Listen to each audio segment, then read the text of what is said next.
दुनिया भर के टीचर्स विकिपीडिया को पसंद नहीं करते क्योंकि वो ज़्यादा रिलायबल या रेपुटेबल सोर्स नहीं है। इसी चीज़ के साथ मुझे लगता है कि स्टूडेंट्स जो पूरी दुनिया के ये एग्री करेंगे कि विकिपीडिया लाइफ सेवर है। चाहे तो आप कोई सिंपल इक्वेशन करना चाह रहे हो या फिर मैथ्स के मैकेनिक टेस्ट के लिए फ्लूइड वाले कि आप कुछ देखना चाह रहे हो, विकिपीडिया के पास सारी चीज़ें आपके लिए। और सच्चाई ये है कि विकिपीडिया हो सकता है कि सबसे एक्यूरेट ना हो अपने शुरुआती दिनों में, मगर आजकल विकिपीडिया काफ़ी ज़्यादा एक्यूरेट है।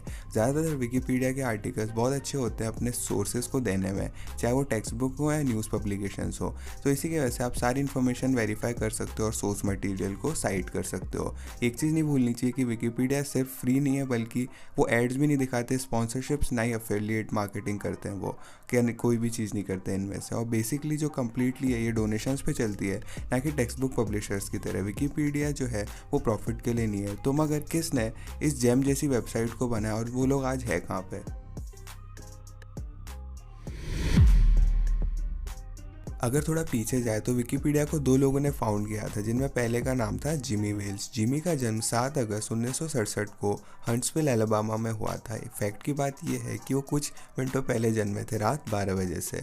तो हालांकि टेक्निकली वो 7 अगस्त को जन्म लिया था उन्होंने, मगर उनके बर्थ सर्टिफिकेट में 8 अगस्त डेट है। इसका वजह से बहुत कन्फ्यूजन होता होगा जब भी वो किसी का वो बर्थडे बताते होंगे अपना। तो फिर भी जिम के जो पिता थे वो ग्रोसरी स्टोर मैनेजर थे और उनकी माता उनकी ग्रैंड मदर के साथ छोटा स्कूल चलाती थी। जिमी और उनके भाई बहन सारे उसी प्राइवेट स्कूल में पढ़े थे। बहुत ही छोटी एज से जिमी काफ़ी अच्छे रीडिंग के फ़ैन थे, जिसकी वजह से ये चीज़ तो हम में से काफ़ी लोग रिलेट नहीं कर सकते। मगर जब वो 3 साल के थे, उनकी माँ ने वर्ल्ड बुक इंसाइक्लोपीडिया उन्हें गिफ्ट करी थी। और जैसे ही जिमी बड़े हुए, उन्होंने उस किताब को काफ़ी बार पढ़ डाला, मगर इसकी वजह से वो काफ़ी अच्छी शॉर्टकमिंग में गए। क्योंकि अगर किसी भी तरह से इंसाइक्लोपीडिया में कोई गलती होती तो किस तरह से इन्फॉर्मेशन को अपडेट कर सकते हैं। ऑफकोर्स नए एडिशन को प्रिंट किया जा सकता है अपडेटेड इन्फॉर्मेशन के साथ, मगर इंसाइक्लोपीडिया जो थे वो लॉन्ग टर्म इन्वेस्टमेंट होती थी, जो कि $1000 से ऊपर की आती थी। तो लोग हालांकि इसको इंसाइक्लोपीडिया को रेगुलर बेसिस पे नहीं खरीदने वाले थे, मगर वो उन्हें फिर भी अप टू डेट इन्फॉर्मेशन चाहिए थी। जो कॉमन सॉल्यूशन था इसका वो थे स्टिकर्स। पब्लिशर्स जो है करेक्शन स्टिकर्स दे देते थे इंसाइक्लोपीडिया के ओनर्स को, और ओनर जो है अपने ओरिजिनल टेक्स्ट को अपडेटेड स्टिकर से सही कर सकते थे। आने वाले कुछ सालों तक जिमी ने अपने इंसाइक्लोपीडिया को स्टिकर लगाए, जिसका उनका पहला एक्सपीरियंस था ये करने में, मगर उन्होंने इस एक्सपीरियंस को कई दशकों तक नहीं किया। अपने एलिमेंट्री और मिडिल स्कूल के बाद जिमी ने यूनिवर्सिटी प्रिपरेटरी स्कूल, जिसका नाम था रैंडोल्फ स्कूल, को अटेंड किया। ये जो स्कूल था काफ़ी एक्सपेंसिव था उनकी फैमिली के लिए, मगर उन्होंने बिल को पे कर दिया क्योंकि उनके लिए वैल्यू एजुकेशन की काफ़ी ज़्यादा थी। जो प्रिपरेटरी स्कूल था उसके वजह से जिमी ने काफ़ी जल्दी 16 की उम्र में ग्रेजुएट कर लिया, और उसके बाद उन्होंने ऑबर्न यूनिवर्सिटी को ज्वाइन किया, जहाँ पे उन्होंने फाइनेंस में मेजर किया। और अपनी बैचलर्स के बाद जिमी ने पीएचडी करने की सोची फाइनेंस की यूनिवर्सिटी ऑफ एलाबामा में, मगर वो मास्टर्स करने गए फाइनेंस में। इसके अलावा उन्होंने पीएचडी को एक और शॉट दिया इंडियाना यूनिवर्सिटी में, मगर उन्होंने कोई भी डॉक्टरल थीसिस नहीं दी, जिसकी वजह से वो क्योंकि बोर हो गए थे। इन सारी एजुकेशन के साथ उन्होंने ये चीज़ सरप्राइजिंग नहीं है कि एक स्ट्रेट अपने इंसाइक्लोपीडियाज़ की वर्ल्ड में आ गए। जिमी ने वर्ल्ड ऑफ फाइनेंस को ज्वाइन किया 1994 में, मगर उन्हें शिकागो ऑप्शंस एसोसिएट्स में जॉब मिली, जहाँ पे वो फ्यूचर्स एंड ऑप्शंस ट्रेनिंग की फर्म में गए। हालांकि उनका कैरियर फाइनेंस का था, जिमी का ट्रू इंटरेस्ट जो था वो हमेशा इंटरनेट में था। वो मैसिव फ़ैन थे एक गेम के, जो कि था मल्टी यूज़र डूंगियंस, और वो रेगुलेटरी मॉडरेट करते थे बहुत सारे ऑनलाइन फॉरम्स को। दूसरे शब्दों में वो एक मॉडर्न डे डिस्कॉर्ड मॉडरेटर थे। हालांकि डिस्कॉर्ड के मॉड्स हमेशा चले जाते हैं, मगर मॉडरेशन काफ़ी बेनिफिशियल था जिमी के लिए, क्योंकि वो मॉडरेटिंग एक ऑनलाइन डिस्कशन ग्रुप को कर रहे थे जो कि फ़िलॉसफी पे था। और जिमी जो है विकिपीडियाज़ के दूसरे फाउंडर लैरी सैंगर से वहीं मिले। अगर दोबारा से थोड़ा पीछे जाए, लैरी एंगर का जन्म जुलाई 16, 1968 को बेलव्यू वाशिंगटन में हुआ था। उनके पिता मरीन बायोलॉजिस्ट थे, वहीं पे उनकी माँ होम मेकर थी। और जब वो 7 साल के थे, उनकी फैमिली एक यूनिक लोकेशन एंकॉक अलास्का में बस चुके थे। कूल चेंज ऑफ सीनरी था, मगर लैरी के इंटरेस्ट जो थे वो बदले नहीं थे।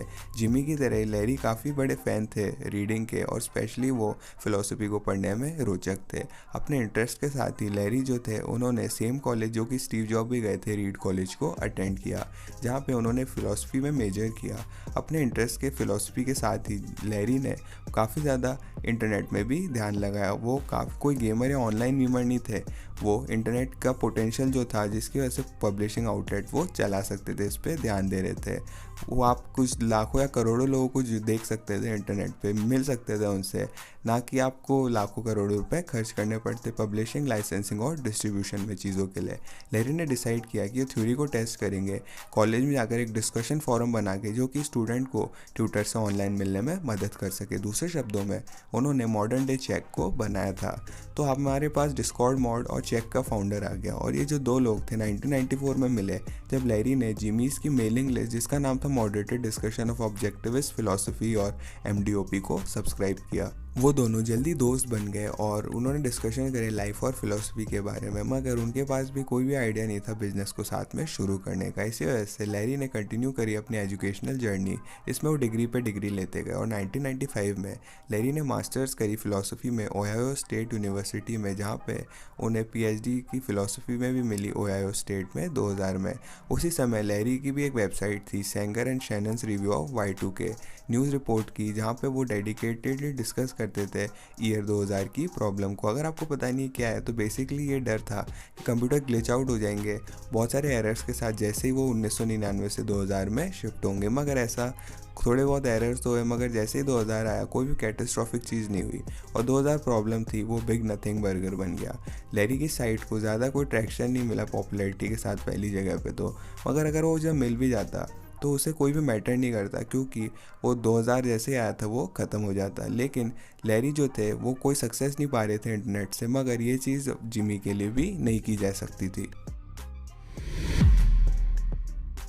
ना कि लैरी की तरह जिसके पास ज़्यादा पैसे नहीं था इन्वेस्ट करने में इंटरनेट प्रोजेक्ट्स में। जिमी के पास काफ़ी सारा पैसा था वॉल स्ट्रीट से। जिमी ने करेक्टली स्पेकुलेट किए थे फ्लक्चुएशंस, इंटरेस्ट रेट्स और फॉरेन करेंसीज में कुछ सालों तक, जिसकी वजह से उनके पास काफ़ी सारे पैसे आ गए थे। और इस सारे अनसेनली सक्सेसफुल IPO को नेटस्केप में देखने के बाद 1995 में जिमी को ये चीज़ तो पता थी कि उन्हें सारा पैसा इंटरनेट प्रोजेक्ट में लगाना है। शुरुआत में उन्होंने सर्च इंजन खोला जिसका नाम था बॉमिस। इसको कि एक गाय ओरिएंटेड सर्च इंजन था, मगर इसको कभी ट्रैक्शन नहीं मिला। इसकी वजह से जिमी ने डिसाइड किया कि अपने चाइल्डहुड इंटरेस्ट को इंसाइक्लोपीडियाज में लगाएंगे। आइडिया ये था कि वो free to use online encyclopedia बनाएंगे, नूपीडिया जिसका नाम होगा।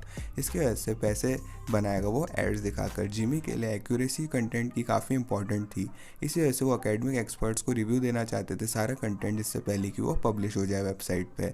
मगर इससे अच्छा कौन था कि अकेडमिक एक्सपर्ट्स को हायर करते वो अपने फिलॉसफी वाले दोस्त को जिसके पास PhD थी, जो कि थे लैरी।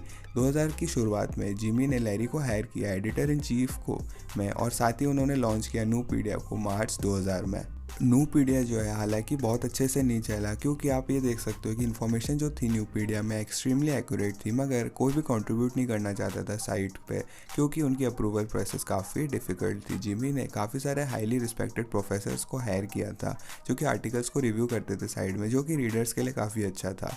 मगर जो राइटर्स थे वो उसके लिए अच्छा नहीं था, क्योंकि अगर आप आर्टिकल लिख रहे हो इंटरनेट के लिए फ्री में, तो मुझे एक चीज़ तो है कि आपको एक्यूरेट होनी पड़ेगी, मगर ऐसा भी नहीं है कि आपको यूनिवर्सिटी के प्रोफेसर्स ग्रेड करेंगे। तो कुछ लोग ही जो थे उन्होंने कंट्रीब्यूट किया साइट में, जो किसका मतलब ये था कि बहुत सारे आर्टिकल जो थे वो जिमी और उनकी टीम से आए थे।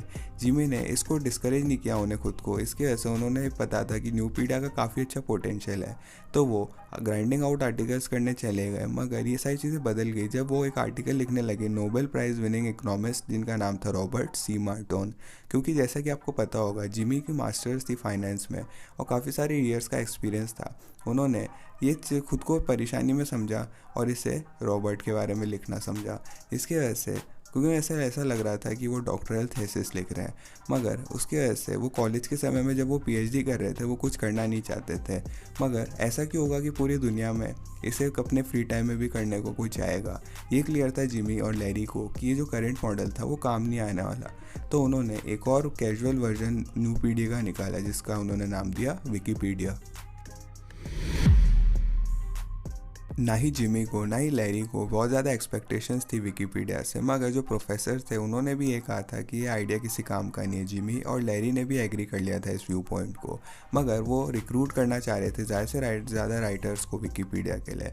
मगर उनके सरप्राइज़ के लिए विकीपीडिया जो है वो इससे ज़्यादा ही बना। विकीपीडिया का पहला एडिट 14 जनवरी 2001 को आया और कुछ ही दिनों में जो नंबर ऑफ़ आर्टिकल्स थे विकीपीडिया में वो काफ़ी ज़्यादा बढ़ गए न्यूपीडिया से। इनिशियली जिमी जो थे उन्होंने काफ़ी ज़्यादा दिक्कत में वो सोच रहे थे कि विकीपीडिया न्यूपीडियाज़ की ब्रांड इमेज का क्या करेगा। वो रात के बीच में उठ जाते थे और वो अपने नए सबमिशंस को पढ़ते थे विकीपीडिया में, और ये मेक श्योर करते थे कि वो सारे एक्सेप्टेबल क्वालिटी के हों। और उसी समय लैरी जो थे उनको काफ़ी मज़ा आ रहा था विकीपीडिया में काम करने से, और उन्होंने एक नई पॉलिसी के साथ आया वेबसाइट में, जो कि था ignore all rules, neutral point of view, no original research and verifiability. और आयरॉनिकली जिमी और लैरी जो थे अपनी जगह बदलने वाले थे। हम देख सकते हैं लैरी को काफ़ी ज़्यादा मज़ा आ रहा था विकीपीडिया में काम करने के बाद, और किसी भी तरह से वो न्यूपीडिया को रिप्लेस नहीं करना चाहते थे। और दूसरी तरफ जाई जिमी काफ़ी ज़्यादा प्रायोरिटाइज कर रहे थे एक्यूरेसी को। एक तरफ वो एक बिजनेसमैन थे और विकीपीडिया जो था वहाँ पे अपॉर्चुनिटी थी। इसके वजह से जब फंडिंग ड्राई अप हुई .com क्रैश के बाद, जिमी ने न्यूपीडिया का प्लग निकाल दिया 2002 की शुरुआत में और विकीपीडिया में पूरा ध्यान लगाया। जिमी जो थे वो एक फंड जॉब रिलेटिंग टू न्यूपीडिया और नहीं करना चाहते थे। इसी वजह से लैरी जो थे वो भी स्विच नहीं करना चाहते थे विकीपीडिया पे। इसी वजह से जो दोनों ने अपनी चीज़ें बदल ली, और मार्च 2002 में अगले साल लैरी ने अपना बेस्ट ट्राई किया रिवाइव करने को न्यूपीडिया को, क्योंकि उन्होंने बायर्स ढूंढे और खुद से भी खरीदने की कोशिश की। मगर जब न्यूपीडिया के सर्वर क्रैश हो गए सितंबर 2003 में, लैरी को पता चल गया कि ये अंत हो चुकी है। कुछ ही समय बाद जिमी ने विकीपीडिया को मोनेटाइज करने का ट्राई किया एड्स दिखाकर, मगर बहुत सारा बैकलैश मिला उन्हें कम्युनिटी से, क्योंकि वही कम्युनिटी थी जिसकी वजह से विकीपीडिया को बनाया था। तो किस तरह से एक ऑर्गेनाइजेशन या एक इंसान सारे बेनिफिट्स को हटा सकता है। जिमी ने फाइट बैक नहीं किया और काफ़ी अच्छे से गिव अप कर लिया, और ऐसा लग रहा था कि जिमी का मेन गोल था वो पैसा कमाना नहीं था, मगर ऐसा बनाना था जो कि बहुत बड़ा हो, इन्फ्लुएंशियल हो।